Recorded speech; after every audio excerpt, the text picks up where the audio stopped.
There is more than one saint in the city of Assisi. There is, of course, St. Francis of Assisi, the city's most venerated saint. His feast day is celebrated each year by the Catholic Church on October 4th, which was the anniversary of his death. But then there is also St. Clare, who was a disciple of Francis and the founder of the Order of the Poor Clares. She is remembered each year on August 11th, the feast of St. Clare. But then there's also the official patron saint of Assisi, St. Rufino. How many of you have heard of him? St. Rufino was the city's first bishop, and his feast day officially is August 11th. But in Assisi, they celebrate it on August 12th to avoid conflict with the feast of St. Clare. You see, there are more than 10,000 saints recognized by the Catholic Church. And with only 365 days in a year, it was inevitable that there would be some overlap. It is impossible to mark each one's passing with a separate feast day.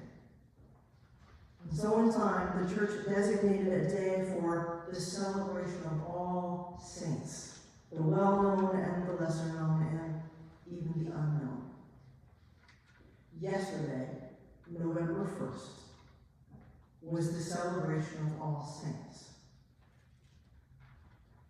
But today, November 2nd, is the celebration of all souls. What is the difference between these 2 days? Between these 2 words?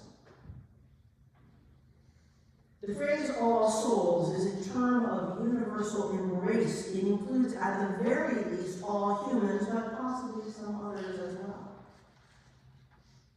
Kent, I know, would agree with me.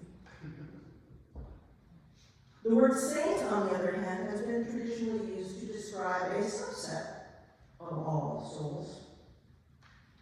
In common parlance, we use it to describe an especially giving or virtuous person. Someone who cares for others.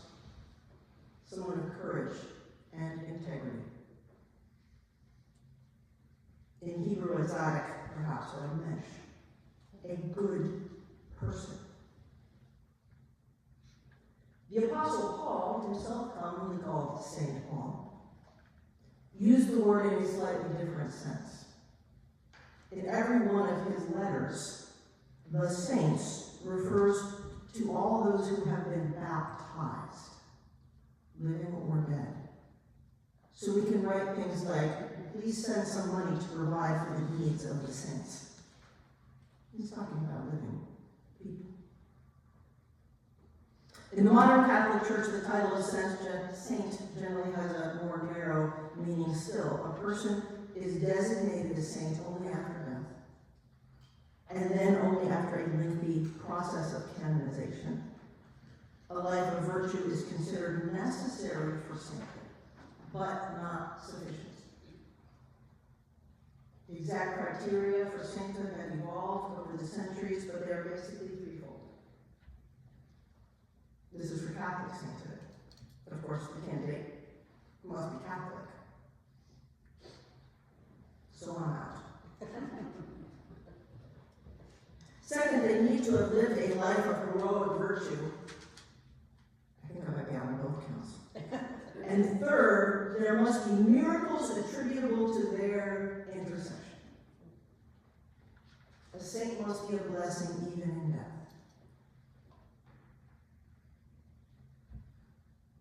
There is more than one saint in the city of Assisi.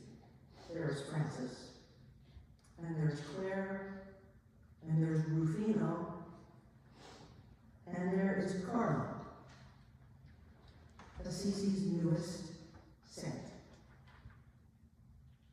Carlo Acutis, the only child of his parents, Andrea and Antonia, died suddenly of acute leukemia in the year 2006 at the age of 15. In life, he was, by all accounts, a kind, generous, bright boy with a gift for computer programming. He was also a boy with what has been described as a precocious hunger for God. From a young age, he developed a passionate interest specifically in the Eucharist, the ritual of the Lord's Supper. He made a website about it. He created a traveling exhibit about it. And so after his death, his parents petitioned the church to declare their son a saint. This past September, 19 years after his death, Carlo Acutis was formally canonized in the city of Assisi by Pope Leo, making him the first millennial saint, the first saint of the digital age. So last month I was on a pilgrimage to Assisi in the company of a group of other clergy women. We arrived in Assisi by chance on October 6th, just days before the first celebration of the Feast of St. Carlo, which I think was October 11th. And on our first day there, despite our rather tremendous jet lag, a few of us took the short but steep walk uphill to get our first glimpse inside the old city walls. Now, we had come there primarily to walk in the footsteps of Francis and Claire. But on that first walk, the first thing we saw was a shop front entirely filled with images of St. Carlo. His youthful face appearing on t-shirts and tote bags and magnets and figurines, all of them celebrating Assisi's newest saint. And it was the same throughout the city. The image of his faith appeared everywhere. There were posters on the street announcing his canonization. There were crowds of teenagers, Catholic youth groups, who had come to venerate the body of a perpetually teenage saint, and to light candles asking for his care and guidance. Of course, there are also images of Francis everywhere, on the walls, and in the churches, and in the shops. But I confess that something about Carlo's omnipresent image bothered me. So I had to think about that. Because it continued to bother me a little bit each time we came across another statue or photograph of this young boy. I chose not to go see his body because I somehow felt it was inappropriate for such large crowds to be gazing upon one so young. I found that I could not think of him as a saint. I could only think of him as a kid. As precious and extraordinary as every kid. And I came home from Assisi to find in my inbox a message from a local family whose teenage son had died suddenly the week before.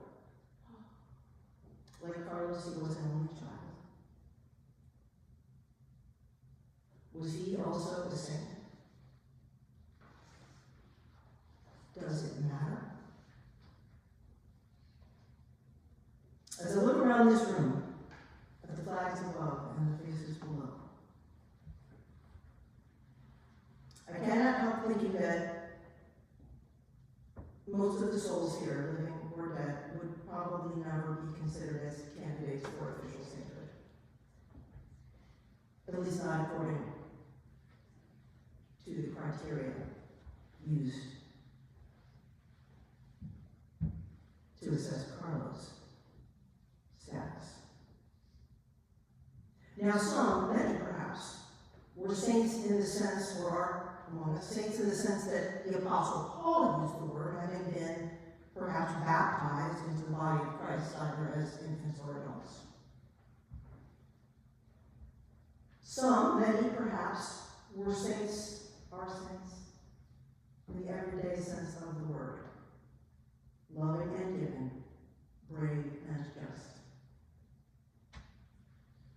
But maybe, just maybe,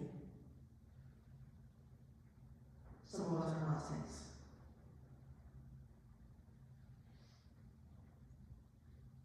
But that's okay, that we're not all saints.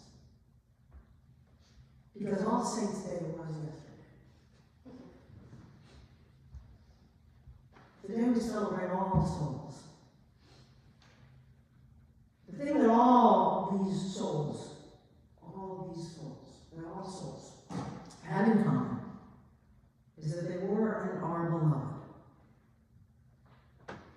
Beloved of God, beloved of us, beloved to those whose hands made these prayer flags in remembrance of them. Perhaps they were not all saints, but they all mattered. And the thing I think that all saints have in common is that they know that. So today we give thanks